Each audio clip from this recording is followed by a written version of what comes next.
Cutting the budget to reduce public debt, a radical cure with dangerous side effects?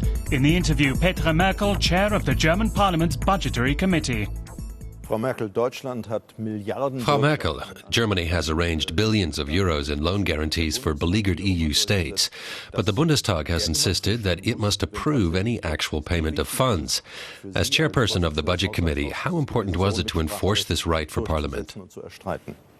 It's difficult for us members of Parliament to approve such huge loan guarantees within the space of a week. It's always risky. On the other hand, we have to act quickly in certain situations. But Parliament now has the right to check what's happening when the money is actually paid out. That's something that's underlined the importance of Parliament, and I'm happy that we've managed to do this.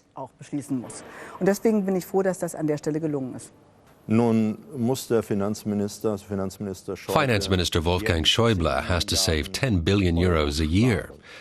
The governing coalition first promised to lower taxes, and now they're hinting that taxes could be raised. Your party is calling for tax hikes, for top earners, for example. Are higher taxes the only solution? No, not tax hikes alone. They should go hand in hand with savings. And the finance minister doesn't have to save 10 billion euros. He has to reduce fresh borrowing by 10 billion. So we have to look at what we're actually spending and what our revenues are. And we've had a situation where the state intervened on a large scale to stabilise the financial markets and introduce economic stimulus packages and stem the financial crisis. There were measures that we introduced in consultation with Europe. We didn't just merrily take on extra debt just to up our standard of living. No, we did it because we believed the situation would get worse if we didn't act.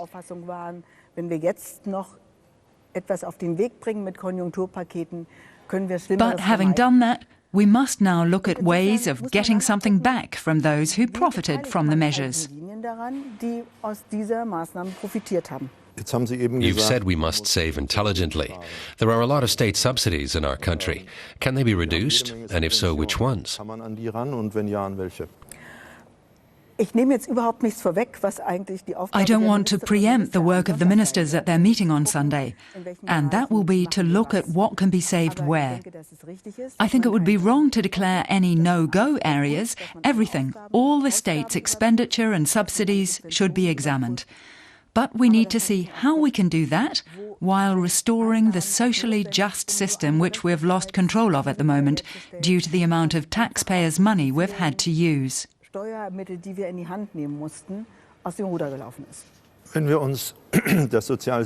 we look at the social security system, we see that this year we already have almost one welfare recipient, including pensioners and unemployed people, for each working person.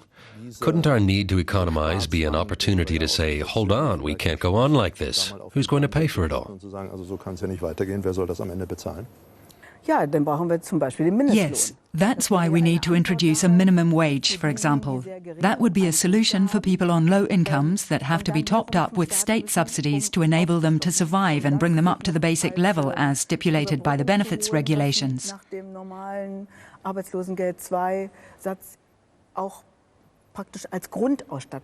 That's something that should be on the agenda again and again.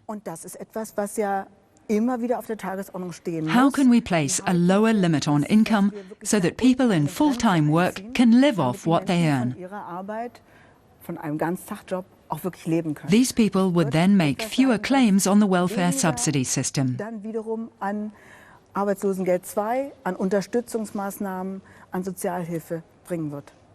Finance Minister Schäuble has promised not to cut pensions as part of any saving measures. Is that the right thing to do? I thought it was a correct move to say back in 2009, when the Grand Coalition was in power, that we wouldn't cut pensions. But it should also be noted that an option to extend a freeze on pensions was organised back then for a time when cuts would otherwise be mooted, as is the case now.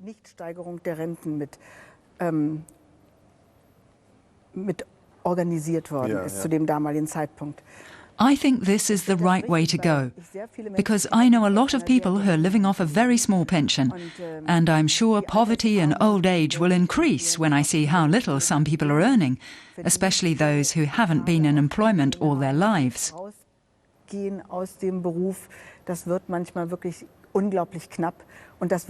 That affects the pension they receive later, making it very low.